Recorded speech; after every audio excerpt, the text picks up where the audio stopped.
Ne diyordu Bilge Kral? Evlat, Batı hiçbir zaman medeni olmamıştır. Dün tekrar ve açık bir şekilde gördük ki Batı medeni değildir ve olmayacaktır.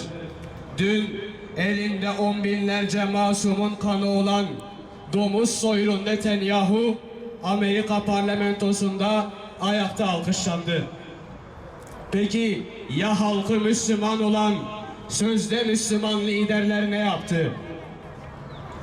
Adında İslam olan ama İslam'la yakından ve uzaktan alakası olmayan işbirlikçi teşkilatın üyelerin liderleri neler yaptılar? Elbette ki kınadılar ve daha şiddetli kınadılar. Kıymetli kardeşlerim, tekrar Aliya'nın bir sözünü hatırlatmak istiyorum. İslam korkakların değil, cesur ve atılgan Müslümanların omuzlarında yükselecektir. İşe geli bira emji hakikaten drojni gelek granda derbastı bin. Peygamberimiz aleyhissalatu vesselam da hadis-i ahi şerifde dibêje mesela mü'mina mesela cesed kiye. Vakta ku di cesed de cîkî biêşe temamê bedenê ji ber têşe bêxew dimîne. Hararet û bêxewî lê çêdibe ji berê têşe. Kuê dira cesedê dibe bira bibe. û divê mü'min jî weke cesed kîne.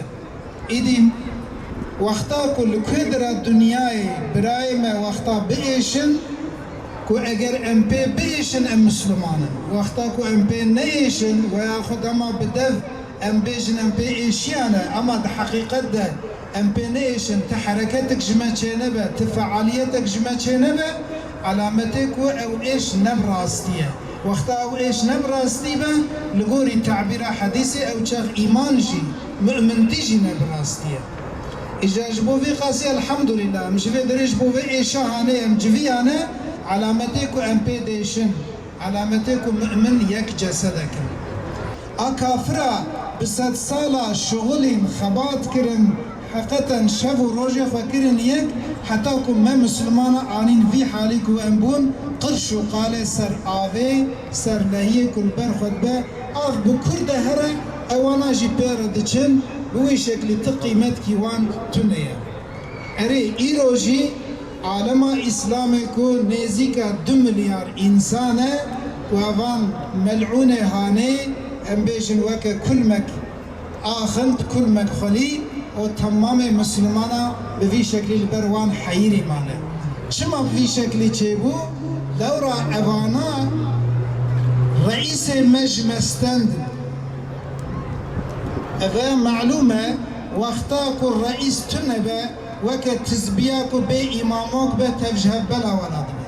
Qîmetek jê re namîne. Wexta weke pezê bêşivan ku her yekî bicîkî de diçe ti qîmetek jê re namîne. Ême jî reîstî ji me stin heta ne reîs bi tenê belkî reîstî û xilafet ji me stendin. Wexta ku xilafet û riyaset hat stendin îdî qîmetek ji van însana çiqa pir dibin bira bibin de divê ne 2 milyar bira 10 milyar Müslüman bin qîmetek ji wan re tune lewra yekî ku wan bicivîne bide ser hevdû berê wan bide cîkî tişna bi wan bide kirinê tune. Fakat em vêya zanibin kafir û kufir çiqas xebat bike çiqas bişuğle çiqas tedbîra bistîne bira bistîne di tarîxê de viya sabit e ewana nikarin têkevin pêşiya dînê Xweda Azze ve Celle. Wallahu mutimmu nûrihi welew kerihel kafirûn. Xweda Azze ve Celle mutimmê nûra نورا خو تمام دکه نورا خو تمام دکه ولو کافر نخوازن جی کافر آلیکار کافره خدمتکار کافره کوله و عبد کافره کی دبه برابه به نخوازن جی خدا عز و جل او نورا خو تمام بکه و آلیکاریا دین خو آلیکاری دین خو او بکه و بإذن خدا ده زمانه کی نزد و ظافر به با مسلمانان بإذن خدا مغلوبیت وانی داوی پر نیز بیه بإذن خدا عز و جل علامت و جهنه ام تجاری به امید گرک نبن اره بلکی بهای ویا گرانه بلکی فیت و ظافر هان و نصرت هان بلکی گلک بهایه گلک گرانه لورا حقیقتا و ظافراجی و ظافر امتا اسلامی به نظافر غزه بتنه نظافر قسام بتنه ایرو اوه حربها تمام امت حتی عالم انسانیت توی شیار کریه ام تفد خوده بون هر کس جمع لپی کیف آخوا لپی منفعت آخوا بون فقط بذي حالها بذي حربهانه ام تب الحمد لله هدي شيار دبن و يكبون چه بدنابنا على عالم اسلام ده اگر چقاس لیدر و رئیس چقاس خو ترس جي بكن و چقاس لقارش مسلمان درجي وك آواكو پیشیا و هاتیه گردن و بتقینه بإذن خدا او تقام نزبويه و بإذن خدا و اف ملعون هانه مغلوب ببن گلی برایا گلی خانگا گلی تمام مسلمان عزیز حقیقتا اف بویقوتها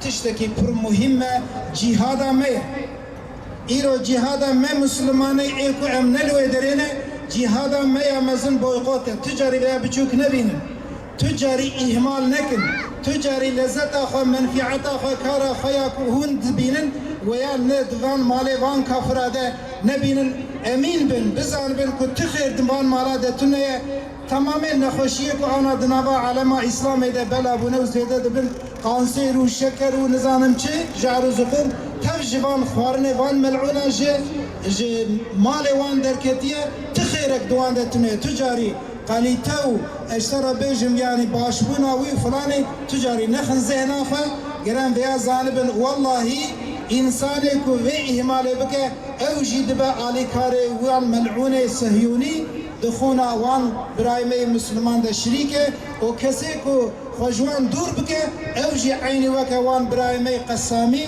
وکه سلاح برا وان ملعون ده دي جهاد ده خدا عز وجل شعورك باش بدما وخدا عز وجل حساسية إسلامي بك نصيب ما خدا عز وجل أمتا إسلامي روجك بري روجك سرفراز بك وكفر وظالم ودجمن إسلامي خدا عز وجل وان قهر بك غضب وخلوان بك Direniş ve dirilişin kahramanlarına selam olsun. Zalimlere karşı dik duranlara selam olsun. Mazlumların safında yer alanlara selam olsun. Selahaddin Eyyubi'nin ve Sultan Abdülhamid Han'ın torunlarına selam olsun. Gazze'de 10 aya yakın bir zamanda dünya tarihinde görülmemiş bir zulüm yaşanmaktadır. Hiçbir ölçü, kaide ve kural tanımayan Siyonist şer ittifakı her gün katliam, cinayet, yerleşim yerlerinin bombalanması ve akla hayale gelmeyecek cürümleri işlemektedir.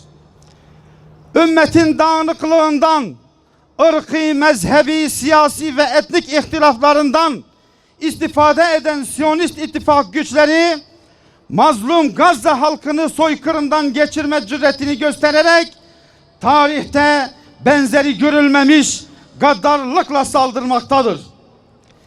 Bebek, çocuk, kadın, yaşlı, sivil ve masumlara yönelik zalimane saldırılar yapılmaktadır. Bir halk yok edilmek ve haritadan silinmek istenmektedir. Siyonist işgal rejimi Gazze halkının çelikten iradesini kıramadı. Mücadele azmini yok edemedi. Filistinli kardeşlerimiz yaralandılar, şehit oldular, sürüldüler, göçe zorlandılar, zorla yerlerinden edildiler. Açlıkla, susuzlukla sınandılar. Öpmeye kıyamadıkları yavrularını toprağa verdiler. İşkencenin her türlüsüne maruz bırakıldılar. Küresel sistemin tüm acizliklerini bizzat yaşadılar. Ama zulme ve zalime asla boyun eğmediler. İnsanlığın onurunu savunmaya devam ettiler. Halen de devam ediyorlar. Ölümü öldüren, Allah'a tevekkül eden bir milletin karşısında hiçbir güç duramaz. Aksa Tufanı operasyonuyla direnişin ve dirilişin kahramanları efsane haline getirilen Siyonistlerin yenilmezlik algısını kırdılar. Gazze halkı ve direnişin kahraman evlatları dünya istikbarına meydan okudular. Gazze halkı ve direniş kahramanları 7 Ekim'den bu yana Siyonist Nazi soykırımına karşı dik durarak ümmetin yüz akı oldular. Gazze'deki Siyonist soykırımı Batı'nın ve modern çağın karanlık ve gerçek yüzünü ortaya çıkarmıştır. Çağdaşlık, özgürlük, insan hakları, çocuk hakları, kadın hakları, sivillerin dokunulmazlıklarının birer masaldan ibaret olduğunu gözler önüne sermiştir. Siyonist işgal rejimi çocuk, kadın, yaşlı ve sivil insanları katlederken Gazze'de sadece katliam işlemiyor. Siyonistler aynı zamanda insanlığın vicdanına da savaş açıyor. Gazze halkı tüm bu yalnızlıklarına rağmen asla mücadele etmekten geri durmadılar. Siyonist düşmana ve dünya istikbarına karşı dik durdular. Dik durmanın arkasında yatan güç Allah'a tevekkül ve şehadet sevdasıdır. Çağımızın Firavun ve Nevrutlarına karşı mücadele eden Gazze direnişinin kahramanları zalimlerin tahtını sarsmıştır. Devletler ve uluslararası kamuoyu tarafından yalnız bırakılmalarına rağmen Gazze'nin mazlum halkı ve direniş kahramanları pes etmeyerek mücadeleye devam etmektedir. Gazze'de yaşanan Siyonist mezalime karşı duyarlı halkların meydanlara çıkarak zulmün sona ermesi için toplu eylemler yapması Gazze direnişine büyük bir güç ve ilham kaynağı olmaktadır. Ümmetin dağınıklığından istifade eden Siyonist ittifak güçleri kendi aralarındaki ihtilafları bir kenara bırakarak Gazze üzerinden birleştiler.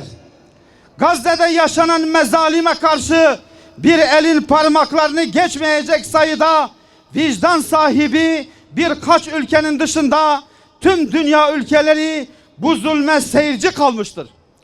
Gazze tüm dünyanın imtihanı olmaya, vicdanları harekete geçirmeye ve zulme sessiz kalmaması gerektiğini haykırmaktadır. Yaşanan bu mezalime karşı dünya devletleri ve uluslararası aktörler kör, sağır ve dilsiz olmaya devam etmektedir.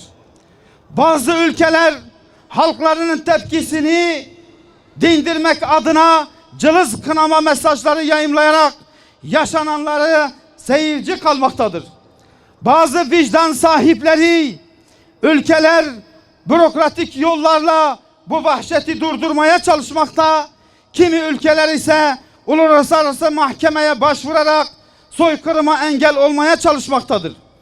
Tüm bu uluslararası çabaların neticesinde Birleşmiş Milletler Uluslararası Adalet Divanı acil ateşkes kararı alarak soykırımın durdurulmasına yönelik açıklamalarda bulunmuştur.